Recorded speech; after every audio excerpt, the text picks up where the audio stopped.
ಈ ಕಾರ್ಯಕ್ರಮದ ಪ್ರಾಯೋಜಕರು ಯುವಂ ಯುಗಂ ಕನ್ನಡ ಮಾಸಿಕ ಪತ್ರಿಕೆ. ನಮಸ್ಕಾರ ವೀಕ್ಷಕರೇ, ಶ್ರೀಗರಿ ವಾರ್ತೆಗರಿಗೆ ಸ್ವಾಗತ. ನಾನು ನಿಮ್ಮ ಗ್ರಹೇಶ್ವರ ಗಾರ್ಡಿಗೇಂದ್ರ.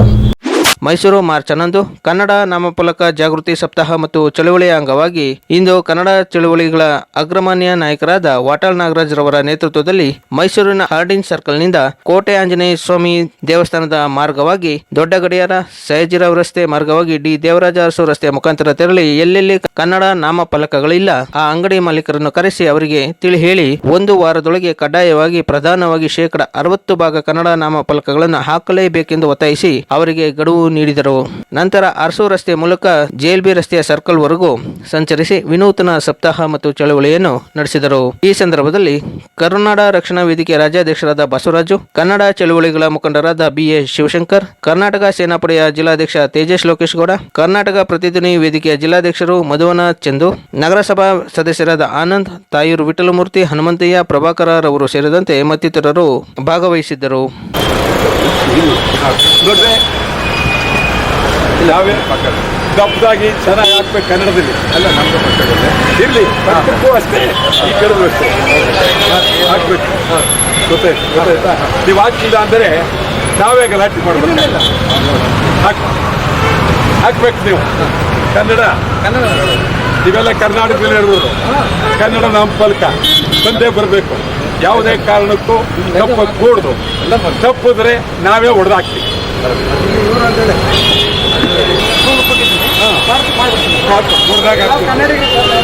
ಸರಿ,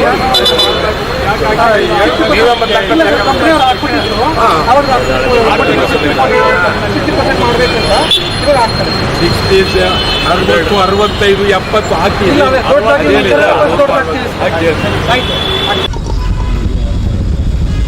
ಸುಮಾರು 2 ವರ್ಷಗಳ ಹಿಂದೆ ಕನ್ನಡ ನಾಮಫಲಕಗಳು ಬರಬೇಕು, ಇಂಗ್ಲಿಷ್ ನಾಮಫಲಕಗಳು ಇರಬಾರ್ದು ಅಂತ ಹೇಳಿ ತೀವ್ರವಾಗಿ ಒತ್ತಾಯ ಮಾಡಿ ಮಂತ್ರಿ ಮಹಲ್ ಬೆಂಗಳೂರು ಅಲ್ಲಿ ಹೊಡೆದಾಕಿ ಇಂಗ್ಲಿಷ್ ನಾಮಫಲಕ ಎಲ್ಲ ಕಿತ್ತಾಕಿದ್ರು. ಅದಾದ ಮೇಲೆ ಇಡೀ ರಾಜ್ಯದಲ್ಲಿ ಒಂದೇ ಸಮನೆ ಹೋರಾಟ ಆಗ್ತಾ ಇದೆ. ಸರ್ಕಾರ ಒಂದು ಮಸೂದೆಯನ್ನು ಮಾಡಿದ್ರು. 60 ಮತ್ತು 40 60 40 ಈ ಭಾಗ ಅಂತ ಹೇಳಿ ಮಸೂದೆ ಆಯಿತು. ಮಸೂದೆ ಆದ್ಮೇಲೆ ಮತ್ತೆ ತಿರುಗಿ ಒಂದು 15 ದಿವಸಗಳ ಕಾಲಾವಕಾಶ ಕೊಟ್ಟರು.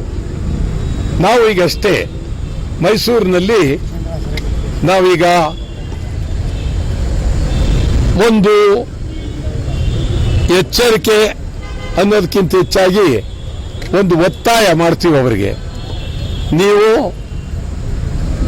ಎಲ್ಲೋದ್ರೆ ನಮ್ಮ ಇವರು ಮಿಕ್ಕ ಇದೀರಾ ಇಲ್ಲ ಕನ್ನಡ ಸಂಘ ಇಲ್ಲ ಈ ನಾವು ಇವತ್ತು ಅವರಿಗೆ ನೇರವಾಗಿ ಒತ್ತಾಯ ಮಾಡ್ತೀವಿ.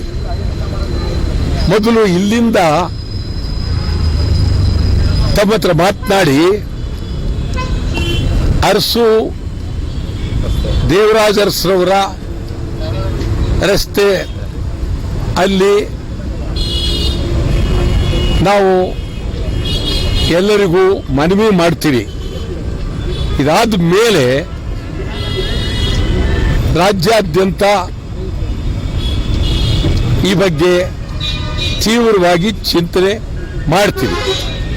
ಒಂದಂತೂ ಸತ್ಯ, ಒಂದು ನಾಮಫಲಕ ಕನ್ನಡ ಕಡ್ಡಾಯ ಹಾಕಲೇಬೇಕು. ಮಸೂದೆ ಆದ್ಮೇಲೂ ಹಾಕ್ಲಿಲ್ಲ ಅಂತ ಹೇಳಿದ್ರೆ ಇದು ಒಳ್ಳೆಯದಲ್ಲ. ಆದ್ರಿಂದ ನಾವು ಮುಂದಿನ ವಾರ ಬೆಂಗಳೂರಿನಲ್ಲಿ ಕನ್ನಡ ಒಕ್ಕೂಟ ಸಭೆಯನ್ನು ಕರೆದು ಮಾತನಾಡ್ತೀವಿ.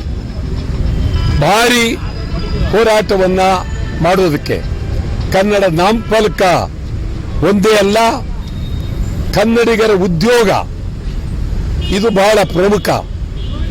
ಕರ್ನಾಟಕದಲ್ಲಿ ಕನ್ನಡಿಗರ ಉದ್ಯೋಗ ನಿಮಗೆ ಹೇಳೋದಾದ್ರೆ ಸುಮಾರು 35 ವರ್ಷಗಳ ಹಿಂದೆ ಸರೋಜಿನಿ ಮಹಿಷಿ ಅವರ ನಾಯಕತ್ವದಲ್ಲಿ ಒಂದು ವರದಿಯನ್ನು ಕೊಡಿ ಅಂತ ಸರ್ಕಾರ ನೇಮಿಸಿದ್ರು.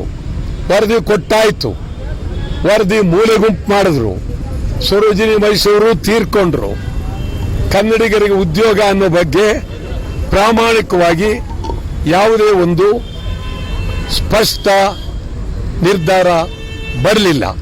ಆ ದೃಷ್ಟಿಯಿಂದ ನಾವು ಮುಂದಿನ ವಾರ ಒಕ್ಕೂಟ ತೀರ್ಮಾನ ತೆಗೆದುಕೊಂಡು ನಾಮಫಲಕ ಮತ್ತು ಉದ್ಯೋಗದ ಬಗ್ಗೆ ಸರ್ಕಾರ ಸ್ಪಷ್ಟ ನಿಲುವನ್ನು ತಾಳಬೇಕು. ತಾಳದೇ ಇದ್ರೆ ನಾವು ಇಡೀ ರಾಜ್ಯಾದ್ಯಂತ ಹೋರಾಟ ಆರಂಭ ಮಾಡಬೇಕು. ಅದಲ್ಲದೆ ಇದು ನಿಜಕ್ಕೂ ಕನ್ನಡಿಗರ ಉದ್ಯೋಗಕ್ಕಾಗಿ, ಕನ್ನಡಿಗರಿಗೆ ಉದ್ಯೋಗ ಬಹಳ ಪ್ರಾಮುಖ್ಯ. ಇವತ್ತು ನಿಮ್ಗೆ ಹೇಳೋದಾದ್ರೆ ಕರ್ನಾಟಕದ ಕೆಲವರು ಉದ್ಯೋಗ ಇಲ್ಲದೆ ರಷ್ಯಾ ಕರ್ಕೊಂಡೋಗಿದ್ದಾರೆ, ಉದ್ಯೋಗ ಕೊಡಿಸ್ತೀವಿ ಅಂತ ಹೇಳಿ ಅಲ್ಲಿ ಸೈನ್ಯಕ್ಕೆ ಸೇರಿಸಿದ್ದಾರೆ. ಕನ್ನಡಿಗರ ಕಣ್ಣೀರಿನ ಕತೆ. ಕನ್ನಡಿಗರಿಗೆ ಉದ್ಯೋಗ ಬಹಳ ಪ್ರಾಮುಖ್ಯ. ತಮಿಳರು, ತೆಲುಗರು, ಮಲಯಾಳಿಗಳು, ಗುಜರಾತಿಗಳು, ಮಾರ್ವಾಡಿಗಳು ಉದ್ಯೋಗ ಪಡಿತಾ ಇದ್ದಾರೆ. ಮೆಡಿಕಲ್ ಸೀಟ್ ಅವ್ರು ಯಾರೇ ಇರಲಿ, ಸರ್ಕಾರದ ಕಾಲೇಜ್ ಇರ್ಬೋದು, ಖಾಸಗಿ ಕಾಲೇಜ್ ಇರ್ಬೋದು, ಯಾವುದೇ ಮೆಡಿಕಲ್ ಕಾಲೇಜುಗಳು ಹೊರಗಡೆಯವರು ಕೊಡ್ತಾ ಇದ್ದಾರೆ. 100ಕ್ಕೆ 99 ಭಾಗ ಹೊರಗಡೆಯವರಿಗೆ ಕೋಟಿ ರೂಪಾಯಿ ಲೂಟಿ. ಹೊರಗಡೆ ಜನ, ಹೊರದೇಶದ ಜನ, ಹೊರ ರಾಜ್ಯದ ಜನ ಕರ್ನಾಟಕಕ್ಕೆ ಬಂದು ನಮ್ಮ ಕಾಲೇಜಿನಲ್ಲಿ ಓದಿ ಕನ್ನಡಿಗರಿಗೆ ಅನ್ಯಾಯ ಆಗ್ತಾ ಇದೆ. ಇದೆಲ್ಲವನ್ನ ನಾವು ಒತ್ತಾಯ ಮಾಡಿ ಕನ್ನಡಿಗರಿಗೆ ಉದ್ಯೋಗಕ್ಕಾಗಿ ತೀವ್ರ ಹೋರಾಟ ಮಾಡೋದಕ್ಕೆ ಮುಂದಿನ ತಿಂಗಳು ಕರ್ನಾಟಕ ಬಂದ್ ಕರೆ ಕೊಡ್ತೇವೆ.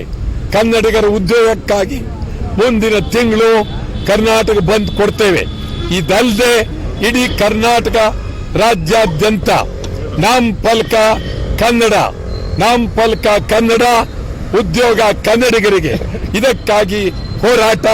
ಇವತ್ತು ಅಲ್ಲಿ ಹರ್ಸನವರ ರಸ್ತೆಯಲ್ಲಿ ಕೆಲವು ಮಳಿಗೆಯವರಿಗೆ ಮಾತನಾಡಿ ಇವತ್ತು ಹೇಳ್ತೇವೆ.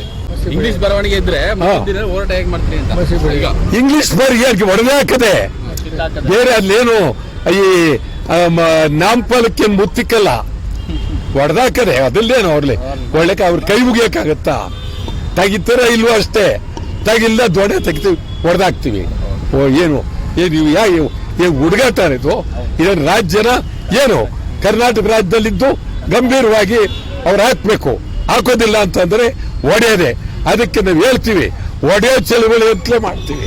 ಅದ್ಯಾರು ಬಂದು ನಮ್ಮನ್ನ ಅರೆಸ್ಟ್ ಮಾಡ್ಲಿ, ಅದೇನ್ ಮಾಡ್ತೀವಿ ನೋಡ್ತಾ.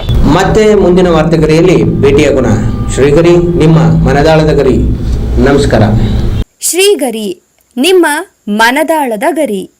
ಶ್ರೀಗರಿ, ನಿಮ್ಮ ಭಾವನೆಗಳ ಗರಿ. ಶ್ರೀಗರಿ, ನಾಡಿನ ಹೆಮ್ಮೆಯ ಗರಿ.